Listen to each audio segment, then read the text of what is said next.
సరేనా, ఇప్పుడు బక్రీద్ కోసం ఇప్పుడు టార్గెట్ చేసి రైతులు వచ్చి తీసుకుని పోతున్నారు. బక్రీద్ అయిపోయిన తర్వాత దసరాని టార్గెట్ చేసే రైతులు ఉంటారు కదా, అప్పుడు వానాకాలం స్టార్ట్ అవుతుంది. వానాకాలం అంటే రోగాలు ఎక్కువ అని చెప్పి రైతులు ఒకటి ఉండిపోయింది అనమాట.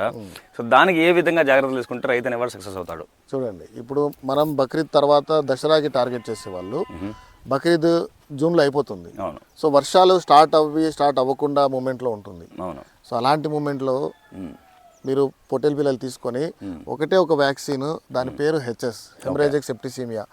దీనివల్ల మన సన్నజీవాలలో నిమోనియా కేసు రాదు. అండ్ వర్షాకాలంలో మేజర్గా సతాయించే రోగం ఏంటంటే దొమ్మ రోగం అంటారు దాన్ని, నిమోనియా. మన దీంట్లో ఇంగ్లీష్లో నిమోనియా అంటాము, తెలుగులో దొమ్మ రోగం అంటారు. ఈ లంగ్స్ అనేటివి చెడిపోయి అనిమల్స్ చనిపోవడం అనమాట. ఈ హెచ్ఎస్ వ్యాక్సిన్ కనుక రైతులు వేసుకుంటే ఆ దొమ్మ రోగం అనేది రాదు, అనిమల్స్ అనేటివి చావవు. ఏ మంత్లో వేసుకోవాలి? అది జూన్లోనే వేసేసుకోవాలి. అంటే వర్షాలకు ముందే వేసేసుకోవాలి. ఎందుకంటే ఒక వ్యాక్సిన్ వేసిన తర్వాత మినిమం 15 రోజులు అది యాంటీబాడీ జనరేట్ అవ్వడానికి టైం తీసుకుంటుంది. సో అది ఆ జాగ్రత్త తీసుకొని తర్వాత ఇంకో ఛాలెంజ్ ఉంది మీకు ఇక్కడ.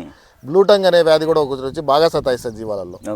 ఆ బ్లూటంగ్ వ్యాధికి కూడా వ్యాక్సిన్ ఉంది, రక్షా బ్లూ అని చెప్పేసి బ్లూటంగ్ వ్యాధి. ఆ 2 వ్యాక్సిన్లు వేసుకొని మీ జీవాలని ఈ హెచ్ఎస్ వ్యాక్సిన్ వేసుకున్నా ఖచ్చితంగా 15-20 రోజుల తర్వాత వేసుకోవచ్చు. ఒక వ్యాక్సిన్కి ఇంకో వ్యాక్సిన్కి 15 రోజులు 20 రోజులు గ్యాప్ ఉంటే చాలు. సో అట్లా. అండ్ డివార్మింగ్ ఒకటి ఉంటుంది, నటల నివారణ అంటారు కడుపులో, దానికి డివార్మింగ్ చేసుకోవాలి. సో 1 నుంచి 2 డివార్మర్స్ ఉంటాయి. సో ఆ డివార్మర్ సీజన్ని బట్టి మనం డివార్మింగ్ వాడుకొని ల్యాబ్ టెస్ట్ చేయించుకోవాలి. యాక్చువల్గా ల్యాబ్ టెస్ట్ చేయించుకొని ఏ పురుగులు ఉన్నాయి తీసి దాని ప్రకారంగా వ్యాక్సిన్ చేసుకోవాలి, డివార్మింగ్ చేసుకోవాలి. ఈ జాగ్రత్తలు తీసుకోండి. నేను ఛాలెంజ్ చేసి చెప్తా, ఎవరైనా ఫార్మర్స్ ఇంకా ట్రై చేయకపోతే, చాలా మంది నా ఛానల్ చూసి నేను చెప్పింది చూసి వాడి చాలా లాభాలు పొందుతున్నారు. కొత్తగా వచ్చే వాళ్ళు, దీని గురించి తెలియని వాళ్ళు ఖచ్చితంగా హెచ్ఎస్ వ్యాక్సిన్ వేసుకోండి. మీకు వర్షాకాలంలో ఎన్ని మరణాలు అయితే జరుగుతాయో 90% తగ్గిపోతాయి. బలమైన మేత పెట్టాలండి. వర్షాకాలంలో వర్షం పడుతుంది, ఏదో గడ్డి ఉంటుందనే కానీ బలమైన మేత ఉండదు. జీవాలకి వర్షం పడి మట్టి స్మెల్ వచ్చినా కానీ మేత తినవు. సో ఇలాంటి ఛాలెంజెస్ ఉంటాయి, వాటిని అధిగమించాలి.